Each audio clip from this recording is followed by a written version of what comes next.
Hello दोस्तों, आप सभी का स्वागत है आपके अपने YouTube चैनल मल्टी क्लासेस में।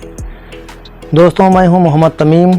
आज मैं आपके लिए लेकर आया हूं क्लास 8 की गणित मंथन की एक्सरसाइज 2 प्रश्नों को हल कराने की बहुत ही आसान विधि। तो देर किस बात की, आइए शुरू करते हैं। एक्सरसाइज 2C क्वेश्चन नंबर 5, 5 अंकों की बड़ी से बड़ी पूर्ण वर्ग संख्या बताइए। तो सबसे पहले आइए हम देखते हैं कि 5 अंकों की सबसे बड़ी संख्या होती कौन है। इसको लिख के बताते हैं। 5 अंकों की सबसे बड़ी संख्या 99,999। अब इसका क्या करेंगे, इसमें क्वेश्चन में कह रहा है कि 5 अंकों की सबसे बड़ी पूर्ण वर्ग संख्या बताइए। तो इसके ज्ञात करने के लिए क्या करना पड़ेगा, इसका वर्गमूल निकालना पड़ेगा। तो आइए निकालते हैं। 5 अंकों की बड़ी से बड़ी पूर्ण वर्ग संख्या ज्ञात करने के लिए 99,999 का वर्गमूल निकालना पड़ेगा। अब इसके बाद में क्या करेंगे, इसका वर्गमूल निकाल लेते हैं। तो 99,999 इस तरह लिख लेना। ठीक, लिखने के बाद सीधे इसका वर्गमूल निकालना है। अब यहाँ पे क्या करेंगे, इकाई की तरफ से 2-2 अंकों का हम जोड़ा बना लेते हैं। बना लिया। अब एक ऐसी संख्या लीजिए जिसका आपस में गुणा कीजिए तो सीधे 9 आ जाए। तो 3 से गुणा कीजिए तो 3 त्रिका 9। अब यहाँ पर क्या कर देंगे, हम इधर वाली संख्याओं को जोड़ लेंगे। 3 3 कितना हो गया 6, और अगली संख्या हम ये पूरा जोड़ा उतार लेंगे। अब यहाँ पर 6 के पड़ोस में कोई गिनती नहीं, तो इधर की ये गिनती गायब कर दो। अब एक ऐसी संख्या लो जिससे 6 की गुणा करो तो सीधे 9 आ जाए। तो 6 कम 6, एक बार गुणा करेंगे हम। 6 कम 6 यानी 9 से कम आ गया। तो 1 कम 1 और 1 छक्का 6। ठीक, यहाँ पर एक बार पढ़ा है इसलिए 1 लिख देना। 6 का पढ़ा इतनी बार पढ़ना है कि 9 से कम आ जाता है। 6 कम 6 ही आता है। अगर ज़्यादा पढ़ लेंगे तो ज़्यादा हो जाएगा ना। 2 बार पढ़ेंगे तो 12 हो गया, इस 9 से ज़्यादा निकल गया। तो हमें ज़्यादा नहीं पढ़ना है, इतना पढ़ना है कि सीधे 9 से कम आ जाए। तो 6 कम 6 आता है। ओके, अब यहाँ पर माइनस कर देंगे। अंदर वाली संख्याओं को माइनस करते हैं, इधर वाली संख्याओं को जोड़ते हैं।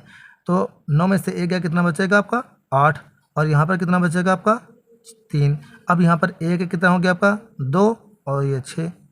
अब यहाँ पर देखना है 6 के पड़ोस में 1 गिनती है, तो इधर की 1 गिनती गायब कर दो। तो सॉरी, अगली संख्या उतार लो, पहले उतार लिया। अब यहाँ पर देखना 6 के पड़ोस में 1 गिनती है, तो इधर की 2 गिनती गायब कर दो। ठीक, यहाँ पर 1 को नहीं थी, 6 के पड़ोस में कोई भी गिनती नहीं थी, तो इधर की 1 गायब की थी। अब यहाँ पर इसके 6 के पड़ोस में 1 गिनती है, तो इधर की 2 गिनती गायब कर देना। ठीक, अब यहाँ पर 6 का पहाड़ा इतनी बार पढ़ना है कि 38 आ जाए। तो 6 का पहाड़ा 6 बार पढ़ना है। 6 छक 36 है कि नहीं। तो सीधे हो जाएगा 6 छक 36, 36 का 6 हासिल आया 3, 6 दूनी 12, 3 15 हासिल आया 1, 6 छक 36, 36 और 1 कितना हो गया आपका 37। अब यहाँ पर फिर से माइनस कर देना। तो यहाँ कितना बचेगा आपका 3, यहाँ बचेगा आपका 4, यहाँ पर बचेगा 1, और यहाँ पर कुछ भी नहीं है कि नहीं है। तो इधर जोड़ लेना। अब आगे संख्या कुछ बची भी नहीं। तो ये आपका 143 क्या हो रहा है, ज़्यादा हो रही है कि नहीं है घटाने पर। तो सीधे जो बड़ी से बड़ी संख्या है, इस संख्या में इस संख्या को अगर घटा दिया जाए तो पूर्ण वर्ग आ जाएगा। तो सीधे क्या हो जाएगा आपका 99,000। अभीष्ट संख्या क्या होगी,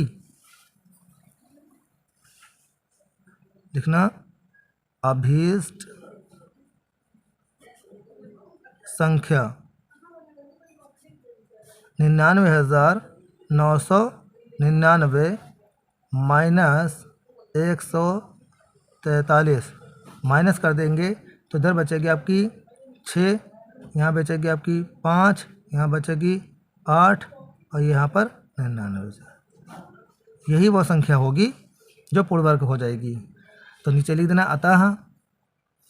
अतः 5 अंकों की वो बड़ी से बड़ी संख्या 99,856 होगी जो पूर्ण वर्ग होगी। यही आपका आंसर। ओके, क्वेश्चन नंबर 6, 62,500 का गुणनखंड विधि तथा भाग विधि से वर्गमूल ज्ञात करके दोनों उत्तरों की तुलना कीजिए। तो आइए हम पहले गुणनखंड विधि से सॉल्व करके देखते हैं। 62,500 का गुणनखंड विधि द्वारा वर्गमूल, तो अंडर रूट में लिख देना इसको। ठीक है, 62,500 को अंडर रूट में लिख देना। अंडर रूट में लिखने के बाद सीधे क्या करना, 62,500 के फैक्टर का लेना ऐसे। लिख के क्या कर रहे, सीधे इसके फैक्टर कर लेना।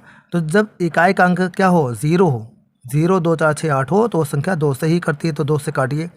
2 का पाला पड़िए 6 आ जाए, 2 3 6, 2 1 का 2, 2 दूना 4। अब यहाँ पर 1 बच गया, 2 दूना 4 आया, 4 इससे घटा दो, 1 बचा, 1 इस 0 का आगे लगा दो, हो जाएगा 10, 2 पंचे 10, 2 0 का 0, फिर 0 आ रहा तो इसलिए 2 से काटेंगे, 2 1 कम 2, अब 1 बच गया, इसके 1 के आगे लगा दो, हो जाएगा 11, 2 पंचे 10, अब फिर 1 बच गया, इस 2 के आगे लगा दो, हो जाएगा 12, 2 छंग 12, 2 दूना 4 और 1 बच गया, इस 0 आगे लगा दो तो हो जाएगा 2 पंचे 10। अब इकाई का अंक आ रहा है 5, तो विषम संख्या है, तो विषम संख्या को विषम संख्या से ही काटते हैं। ठीक है, तो आइए काट के देखते हैं।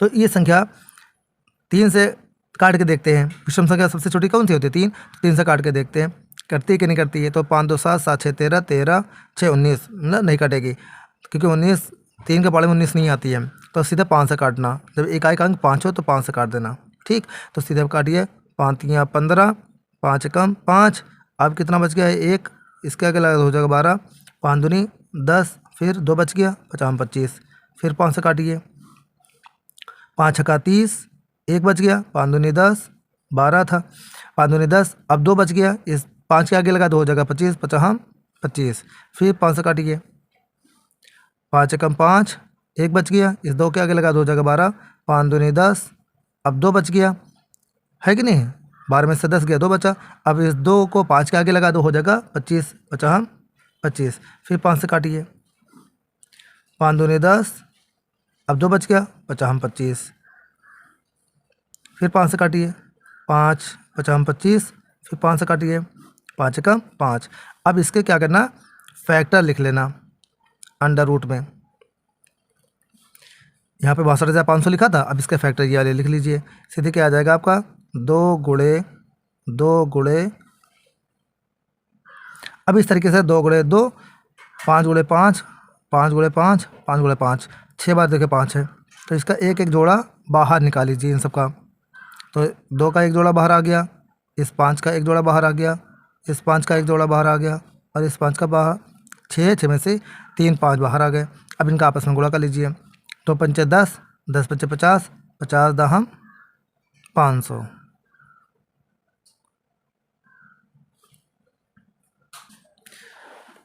2 पंचे 10, 10 पंचे 50, 50 पंजे 250, यही इसका क्या हो जाएगा, गुणनखंड विधि द्वारा वर्गमूल हो जाएगा। अब आइए देखते हैं भाग विधि द्वारा गुणन और इसका वर्गमूल निकालते हैं। 62,500 का भाग विधि द्वारा वर्गमूल, तो अंडर रूट में लिख लेना, लिखने के बाद सीधे इसका भाग विधि द्वारा वर्गमूल निकाल देना। ठीक है, तो यहाँ पर सीधे के लिखेंगे 62,500, ओके 62,500। तो यहाँ पर इकाई की तरफ से क्या करेंगे, 2 अंकों का जोड़ा बना लेना। ठीक है, बनाने के बाद सीधे क्या करना है, एक ऐसी संख्या लेना जिसका आपस में गुणा करो तो 6 आ जाए या 6 से कम आ जाए, तो 2 संख्या लेना, 2 दूना 4।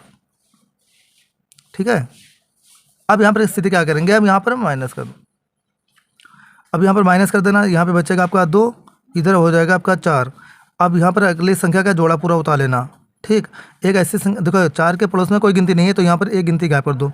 अब 4 का पढ़ा पढ़ो कि 22 आ जाए, तो 5 बार पढ़ा पढ़ लीजिए, 55 25, 55 25, 5 को 20, 20 और 2 22। अब यहाँ पर 5 बार पढ़ा पढ़े हैं, तो 5 यहाँ लिख देना। अब अगली संख्या यहाँ पर क्या है 0, तो 0 उतार लेना। अब 45 5 की तरह हो गया आपका 50। अब 50 का पहाड़ा इतनी बार पढ़ो कि 0 आ जाए, तो 0 से पहाड़ा पढ़ दो, 0 हो जाएगा, तो 0 0 0 हो जाएगा, यहाँ पर भी 0 लिख दीजिए। तो सीधे वर्गमूल कितना आ गया, इसका वर्गमूल कितना आ गया 50 आ गया। इसमें प्लस माइनस का दोनों निशान लगा देना। तो दोनों संख्या में कह रहा है अंतर बताइए, तो अंतर क्या है, कुछ भी नहीं है। 250 यहाँ पर भी आ रहा है आंसर, साफ साफ लिख देते हैं, प्लस माइनस का निशान लगाना, और 250 वर्गमूल इसमें भी निकल आया भाग विधि द्वारा, और गुणनखंड विधि द्वारा भी 250 ही आया है, यही आपका आंसर हो जाएगा। ओके, अतः 62,500 का गुणनखंड विधि तथा भाग विधि द्वारा वर्गमूल ज्ञात करने पर दोनों के उत्तरों में कोई अंतर नहीं है, यही आपका आंसर। Okay, thank you.